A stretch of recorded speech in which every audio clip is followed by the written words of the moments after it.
Hi sister. சூப்பரான give away கொண்டு வந்திருக்கேன் சிஸ்டர். இந்த வீடியோவை முழுசா பார்த்துட்டு கமெண்ட் பண்ணுற 2 பேருக்கு நம்மளோட ரோஸ்மெரி லாவெண்டர் ஷாம்பு கொடுக்க போகிறோம் சிஸ்டர். அது நீங்களா கூட இருக்கலாம். மறக்காமல் கமெண்ட் பண்ணிவிடுங்க சிஸ்டர்.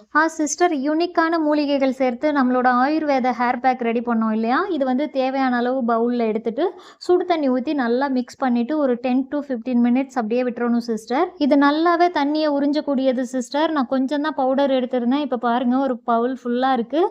ரொம்ப திக்காக இல்லாமல் இந்த அளவுக்குனாலும் தண்ணியாக மிக்ஸ் பண்ணிக்கணும் சிஸ்டர். அப்போ தான் ஸ்கேல்பில் நல்லா ஊறும்.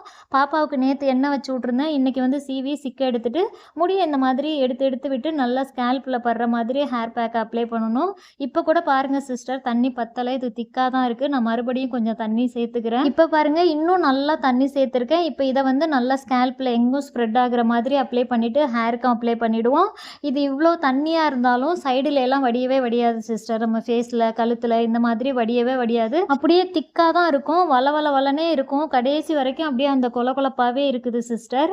பாப்பாவுக்கு அப்படியே அரை மணி நேரம் ஊற விட்டு நல்லா வெதுவெதுப்பான தண்ணியில் தலையை குளிக்க வச்சு குளிச்சுட்டு வந்ததுமே நல்லா தண்ணி குடிக்க வச்சுருவேன் சிஸ்டர். இதே போல் தான் சிஸ்டர் நம்மளும் யூஸ் பண்ணணும். இதை போட்டு குளிச்சதுக்கப்புறம் நல்லா தூக்கம் வரும். இன்றைக்கி காலையில் இந்த பேக்கை அப்ளை பண்ணி நான் குளிச்சுட்டு நான் பட்டப்பாடு எனக்கு தான் சிஸ்டர் தெரியும்.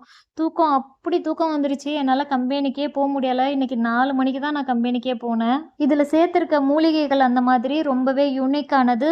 முதலாக நம்ம தான் ஹேர் பேக்கில் தேங்காய் சேர்த்தும் ரெடி பண்ணியிருக்கோம்.